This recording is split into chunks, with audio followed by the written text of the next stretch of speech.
My name is Evelyn. I am 32 years old, and for my entire life, my family has treated me like a faded photograph, something present but not truly seen. To them, my older sister, Chloe, was the sun, and I was a pale, insignificant moon. They thought my life was small, my work a meaningless hobby. They had absolutely no idea that I was the architect of a world they could only dream of entering. But I held my secret close, letting their condescension wash over me. That is, until my own birthday dinner, the one night that was supposed to be about me, when my sister and my husband chose to detonate a bomb in the middle of my life. They thought they were finally breaking me. They were wrong. They only gave me the reason I needed to finally light the fuse on the truth I had kept hidden for so long. And now, please stop the video and subscribe to our channel. To be able to keep making videos like this, we need to reach 1,000 subscribers as soon as possible. Thank you. My childhood was a masterclass in being second best, a curriculum designed and taught by my parents with my sister Chloe as the star pupil. Chloe was born dazzling, or so the family lore goes. She was all vibrant smiles and loud declarations, a perfect little performer who demanded the spotlight and was always given it without question. I was the quiet one, the observer, the girl who preferred the intricate worlds inside books, and later, the logical solace of a computer screen. Our family home was a gallery of Chloe's achievements. Her ballet trophies lined the mantelpiece. Her drama club posters were framed on the walls. Her prom queen sash was even preserved in a shadow box in the living room. My achievements were quieter, less tangible, and therefore, in their eyes, less real. I remember when I was 10, I spent an entire summer learning to code a simple text-based adventure game on our ancient family computer. I was so proud. I tried to show my dad, my fingers trembling with excitement as I navigated the digital world I had built from scratch. He watched for 30 seconds, ruffled my hair and said, "That's nice, sweetie. Did you know Chloe was just made captain of the debate team?" The word stung, a small, sharp paper cut on my soul. It was a pattern that repeated endlessly. When I won the state science fair in 8th grade for building a small robot, my parents attended the ceremony, but spent the entire time talking to another family about Chloe's upcoming lead role in the school play. They were physically present, but their focus, their pride, it was always directed elsewhere. Chloe, for her part, revelled in this dynamic. She wasn't just passively accepting the praise, she actively cultivated the disparity. She called my interests weird and my friends geeks. She'd take my books and hide them, telling me I needed to get out more and be normal. The cruelest part was how she framed it as concern, a twisted form of sisterly love that was actually just a way to reinforce her own superiority. "I'm just worried about you, Evelyn," she'd say with a saccharine smile. "You spend all your time with those machines. You're never going to find a husband if you're always so technical." My mother would nod in agreement, adding, "She's right, dear. Boys don't like girls who are smarter than them." So I learned to hide my light. My passion for technology became my secret garden, a place they couldn't trample on because they didn't even know its true scale. It was there, in the quiet hum of a hard drive and the clean logic of code, that I found my worth, a worth that was completely independent of their validation. And I promised myself that one day they would see. Not because I needed their approval, but because I needed them to understand the sheer magnitude of their miscalculation. The chasm between Chloe and me only widened as we entered adulthood. She, of course, went to a prestigious business school, a fact my parents would drop into every conversation like a conversational anchor, meant to display our family's success.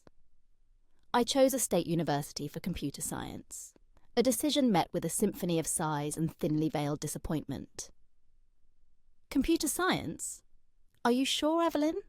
my mother had asked, her voice laced with the same faux concern Chloe had perfected.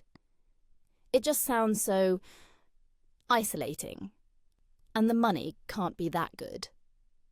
Chloe, ever the helpful sister, had chimed in. Well, at least she'll have a stable little government job or something. Someone has to keep the lights on while the real players are out making deals. It was during my sophomore year that I met Liam. He was charming, ambitious, and at first, he seemed like my perfect counterpart. He was in the business program, but he claimed to be fascinated by my world. He'd listen, or pretend to listen as I explained complex algorithms, his eyes wide with what I mistook for admiration. He was the first person who didn't immediately dismiss my passion, and I fell for him, hard. Looking back, the red flags were there, fluttering in the periphery of my love-struck vision. He was obsessed with appearances, with the perception of success. He was always a little too impressed by Chloe's pronouncements, a little too quick to agree with my father's outdated views on business. When Chloe first met him, she sized him up, and I could see the moment she decided he was worthy of her attention. From then on, she became a constant invasive presence in our relationship. She'd call him to offer unsolicited career advice. She'd critique my clothes before a date with him. "Liam has an image to maintain, Evelyn," she'd say. "You can't show up to his business school gala in that." She was systematically undermining me, positioning herself as the authority on what Liam needed, and he, increasingly, seemed to agree. He started echoing her sentiments. "Chloe has a point, you know," he'd say gently. "Maybe that tech conference isn't the best place for a date night." I was losing him to her, to the glittering, shallow world of status she represented, a world where my quiet brilliance had no currency. I was becoming an accessory to the life he wanted to build, not a partner in it. The irony was, I was the one with the tools to build empires, while they were busy decorating the throne room of a castle that didn't even exist yet. After graduation, the family narrative was set in stone. Chloe took a flashy marketing job in the city, her salary a frequent topic of conversation at family dinners. I took a modest-paying job as a junior developer at a mid-sized tech firm.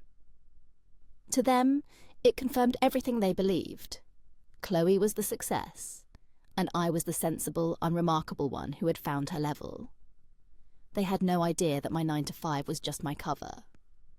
In the evenings and on weekends, my real work began. In the garage of my small rental house, amidst old paint cans and lawn equipment, Nexus Innovations was born. My co-founder was Marcus, a brilliant programmer I'd met in college. He was my opposite in many ways, loud, brash, and unapologetically confident. But he was the first person outside of a classroom who saw my talent for what it was, a superpower. "You're a visionary, Evelyn," he'd say, wiping grease from his hands after a marathon coding session. "These people you talk about, your family, they're living in black and white. You're thinking in colour." We started small, developing custom software solutions for local businesses. It was grueling work, fueled by cheap pizza, and an unshakable belief in what we were building. Of course, when I tried to explain it to my family, I was met with blank stares and condescending smiles. "Oh, a little computer club?" my mother said once. "That's a sweet hobby for you to have." Liam was the most dismissive of all. By this point, we were engaged, and his own career ambitions were soaring. He saw my garage enterprise as a cute, but ultimately trivial pursuit. "It's great that you have your little project, babe," he said one night, kissing the top of my head in a way that felt more like a pat than a caress. "It keeps you busy." He had no idea.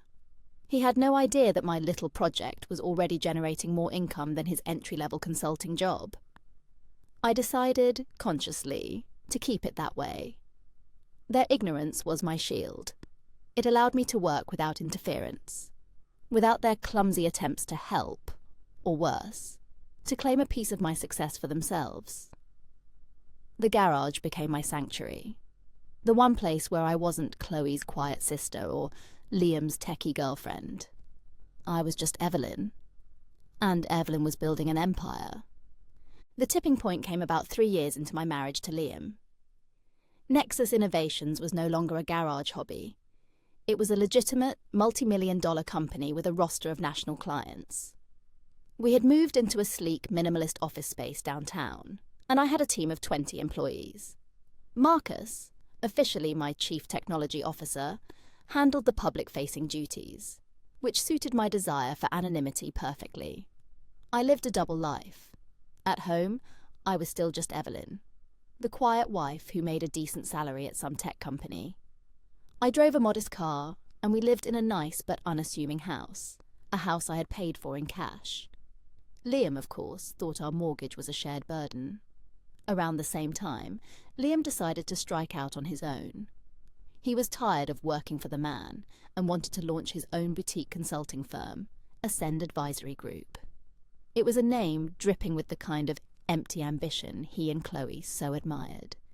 He had the charisma, but he lacked two crucial things: capital and a viable business model. He came to me one night, his face a mask of performative stress, talking about needing to secure funding from investors. That was my moment, my chance to test him. I told him I had a friend, an anonymous investor, who was looking to fund promising startups. A week later, I funneled $250,000 of my own money into his new business account through a series of shell corporations. He was ecstatic.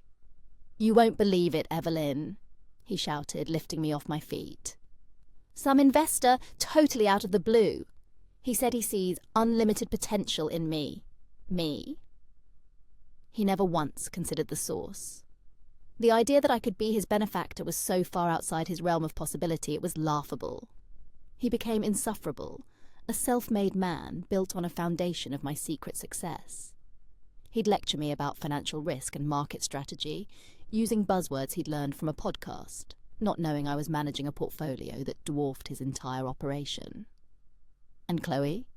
She adored this new Liam. He was finally living up to the potential she had assigned to him. They became an inseparable duo, bonded by their shared delusion of grandeur, leaving me even further on the outside, the silent, observant wife of a visionary and the sister of a power player. They were the stars of a play, and I was the one who had not only built the stage, but was also operating the lights and sound from a hidden booth they didn't know existed. The ultimate irony, the situation that almost made me laugh out loud during tense family dinners, began when Liam's company needed to scale up. His entire business model for Ascend Advisory Group relied on a proprietary data analytics platform to offer insights to his clients. The problem was, he had no idea how to build it. He talked a big game about disruptive tech and synergistic platforms, but in reality, he could barely operate a spreadsheet. His plan was to outsource the development. He put out a tender, looking for a firm to build the software that would be the cornerstone of his company. And through a carefully arranged third-party contractor who acted as a middleman, the winning bid went to none other than Nexus Innovations. My company. For the next 6 months, I was the lead architect on the project that would make or break my own husband's company. I used a pseudonym, Dr. Evelyn Reed, and communicated with him and his team only through emails and conference calls where I used voice-modulating software. It was the most surreal experience of my life. I would sit in my office at Nexus, listening to Liam, my husband, on a speakerphone, confidently explaining his vision for the software to Dr. Reed. He was condescending, impatient, and utterly clueless. "Listen, Evelyn," he said on one call, his voice dripping with patronizing authority. "I'm the ideas guy. You tech people just need to make it happen. Don't bog me down with the nerdy details." I would type my response in the chat to my team. "He wants the button to be more clickable. Let's increase the drop shadow by 2 pixels and see if that satisfies his visionary genius." My team and I would have to muffle our laughter.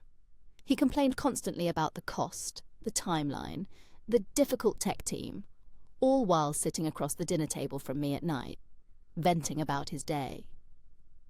"You wouldn't believe these developers, Evelyn," he'd sigh, swirling his wine. "No people skills, just a bunch of geeks who can't see the big picture." I would just nod, smile and say, That sounds really tough, honey. While mentally reviewing the list of bugs his impossible demands were creating in the code I had personally written the night before. I was his ghost, his architect, his biggest secret, and he was too arrogant to even look for the door to the room I had locked him in. While I was secretly building Liam's career from the ground up, Chloe was laser-focused on her own ascent. Her current job was no longer impressive enough for her. She had her sights set on a new peak to conquer, a coveted head of global strategy position at Aura Creative. Aura was the hottest boutique marketing firm in the country, known for its edgy campaigns and exclusive client list. Getting a job there was a status symbol, and for Chloe, it was everything. She talked about it incessantly. Every family gathering, every phone call became a monologue about her brilliant interview strategy, the deep research she was doing on their CEO, a man named Julian Vance, and how she was a natural fit for their disruptive culture. She name-dropped the firm as if she already worked there, critiquing other companies' ad campaigns and saying, "That's not how we do it at Aura." To her, it wasn't a possibility. It was a destiny she was owed. I listened quietly, a small, knowing smile playing on my lips that everyone mistook for simple-minded contentment. Because they didn't know my secret. They didn't know that my hobby company, Nexus Innovations, had become so profitable that I had created a parent holding company, a quiet, ungoogleable entity named EM Holdings, as a vehicle for my investments. And about a month before Chloe even started her obsessive campaign to get a job at Aura Creative, EM Holdings had, in a silent, all-cash deal, acquired 100% of the firm. Julian Vance, the CEO Chloe idolized and quoted like scripture, was now my employee. He reported directly to me, the anonymous, unseen owner he knew only as the principal. It was a staggering exercise in self-control not to react as Chloe went on and on about her multiple rounds of interviews. She would call me breathless after each one. "I killed it, Evelyn. They loved me. Julian said I have incredible instincts." I knew for a fact he had said that, because I had read the transcript of their interview later that day. I had instructed Julian to let the process play out. I was curious. I wanted to see how far her arrogance would take her. I wanted to give her all the rope she needed, knowing that I was the one who had built the gallows piece by piece, right in front of her, and she was too blinded by her own reflection to notice. The week of my 32nd birthday arrived with a sense of impending doom. Liam, in a grand gesture of his supposed success, insisted on celebrating at Le Ciel, the city's most exclusive and obscenely expensive restaurant. It was a place designed for Instagram, marble and gold leaf and tiny portions with giant price tags. I knew, from looking at the financials of his company, that he absolutely could not afford it. It was a performance, a desperate attempt to project an image of wealth that was as fragile as a house of cards. My entire family was invited. The thought of spending my birthday trapped at a table with them, enduring their casual dismissals and Chloe's inevitable one-upmanship, filled me with a cold, heavy dread. The day before the dinner, Chloe called me. Her voice was a mixture of excitement and her usual condescension. "Just calling to remind you about tomorrow, little sister," she chirped. "Please, for me, try to look nice for once. Le Ciel has a reputation to uphold, and maybe we can avoid talking about your computer stuff. It's just such a bore for everyone." I didn't get angry. I felt a strange and unsettling calm settle over me. It was the calm of a decision made. This was it. The final act. I spoke to Marcus that afternoon, sitting in my real office, the one with a panoramic view of the city that my family didn't know existed. "I don't have to go, do I?" I asked him. He looked at me, his expression serious. "No, Evelyn, you don't have to do anything. You could just text them all and tell them to go to hell. You've earned that right." But I shook my head. A quiet text wouldn't suffice. They needed to see, They needed to understand the context of their cruelty, the sheer scale of the person they had been belittling for 3 decades. That evening I went home and prepared, not by picking out a dress, but by assembling a portfolio. I printed 3 documents, each one a silent bomb. The incorporation documents for EM Holdings, the acquisition agreement for Aura Creative, with my signature, Evelyn Vance, clear at the bottom, and the original seed funding contract, and the ongoing software service agreement between Nexus Innovations and Ascend Advisory Group. I slid them into a sleek, elegant black leather folder and placed it in my handbag. I was finally ready for my party. The restaurant was even more pretentious than I had imagined. A hushed cathedral of wealth, where the clinking of cutlery sounded like tiny, judgmental bells. Liam was in his element, greeting the maitre d' by name as if they were old friends and ordering a bottle of champagne that cost more than my first car. My parents were fawning over him, over the sheer spectacle of it all. "Oh, Liam, this is just breathtaking," my mother gushed. "You've done so well for yourself." Chloe arrived last, of course, making an entrance in a dress that shimmered under the chandeliers. She air-kissed my cheek, her eyes sweeping over my simple but elegant silk dress, with faint disapproval. The dinner was a blur of passive aggression and self-congratulation. They barely mentioned it was my birthday, except as a pretext for being at this magnificent location. Liam held court, telling exaggerated stories of his business deals. Chloe talked about her new role at Aura, as if she'd been there for years. I sat there, a ghost at my own feast, sipping my water, watching them and waiting. Finally, after the main course was cleared, Chloe stood up. She tapped her champagne flute with a manicured nail, a triumphant smirk on her face. The table fell silent. "I just wanted to make a little announcement," she began, her eyes shining. She reached out and took Liam's hand. He squeezed it, a matching look of smug satisfaction on his face. My blood ran cold. "It seems good things come in pairs," she continued, her voice practically purring. "Not only did I officially accept my dream job as head of global strategy at Aura Creative this morning," she paused for dramatic effect, "but Liam and I have some other wonderful news. We're pregnant." A collective gasp went through the table.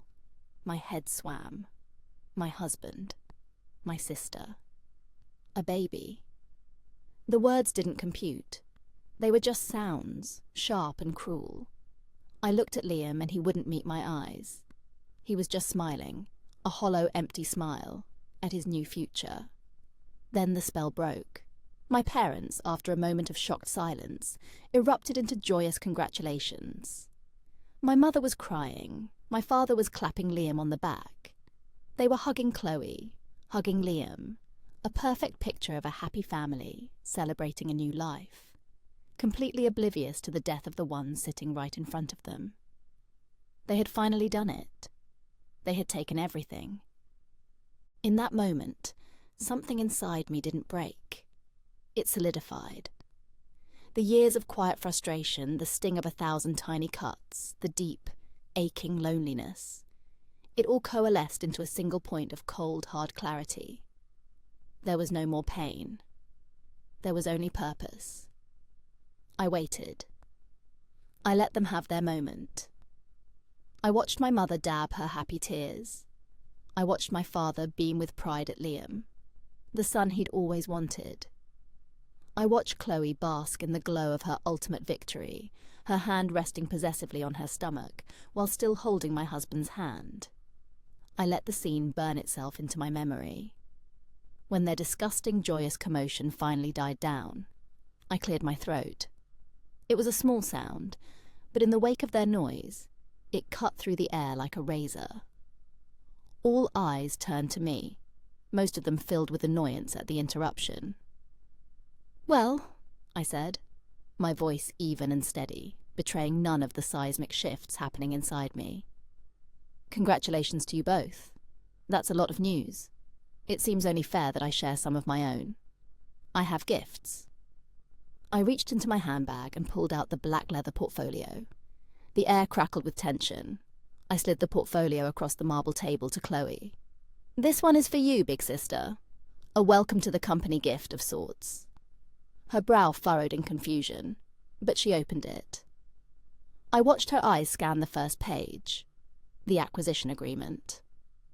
I watched the colour drain from her face. Her confident smirk faltered, replaced by a slack-jawed confusion.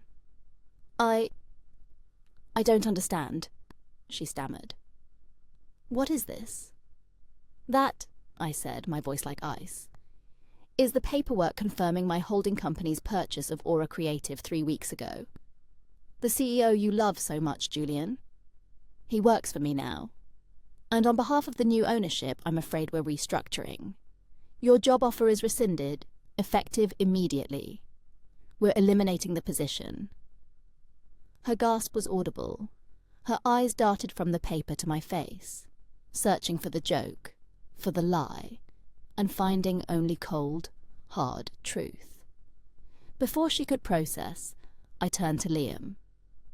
"And for you, my darling husband," I said, pulling another document from the portfolio.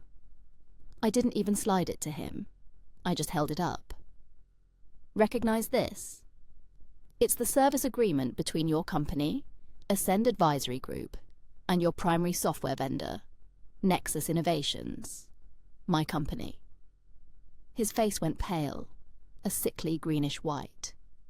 "And this," I added, placing the final paper on the table, "is the wire transfer confirmation for your $250,000 of seed money from my account. My little project, as you called it, has been funding your entire fantasy life." I looked him dead in the eye. "I'm terminating our service contract. The proprietary software that runs your entire business will be remotely deactivated in exactly 1 hour. And as for the baby, I'd suggest you consult the prenuptial agreement you were so arrogant to sign without reading. The one that protects all my assets, premarital and otherwise, including every single dollar in Nexus Innovations and EM Holdings." The silence that followed was absolute, a vacuum where all the air, all the smug certainty, had been sucked out. It was a silence so profound I could hear the frantic pounding of my own heart, a steady drumbeat of liberation. Chloe was the first to break. It wasn't a scream, but a choked, guttural sound of disbelief. Her face, which had been a mask of triumph just moments before, had crumpled into a grotesque mess of confusion and horror. "You're lying," she whispered, her voice trembling. "You can't. You're just... Evelyn, you work in a cubicle." Liam was sputtering, his face cycling through shades of red and purple. "This is insane. You're insane. Evelyn, what is this? Some kind of sick joke?" My parents finally found their voices, and they did what they always did. They rushed to restore the peace, to smooth over the ugly truth. "Evelyn, stop this right now," my father boomed, his voice low and threatening. "You are embarrassing this family. Whatever fight you're having with your husband and sister, this is not the time or the place." My mother started to cry, but these weren't tears of joy anymore. They were tears of shame and panic. "Please, sweetie," she pleaded. "Let's just go home and talk about this. Don't ruin everything." Ruin everything. They had no idea. They were standing in the rubble of a city they thought was invincible, and they were worried about the dust on their clothes. I stood up, my chair scraping softly against the marble floor. I looked at each of them, my gaze lingering for a moment on each shattered expression. "Ruin everything," I repeated, my voice quiet, but carrying across the table. "You mean the way you ruined every childhood achievement of mine by comparing it to Chloe? The way you, Chloe, ruined my confidence for decades by calling me weird and small? The way you, Liam, ruined our marriage by sleeping with my sister and taking my money while mocking my intelligence? The way you, Mum and Dad, ruined any chance of having a real daughter by turning your back on me every single time I needed you?" I let the words hang in the air. "No," I said, my voice gaining strength. "I'm not ruining anything. I'm just clearing away the debris. I'm divorcing you, Liam.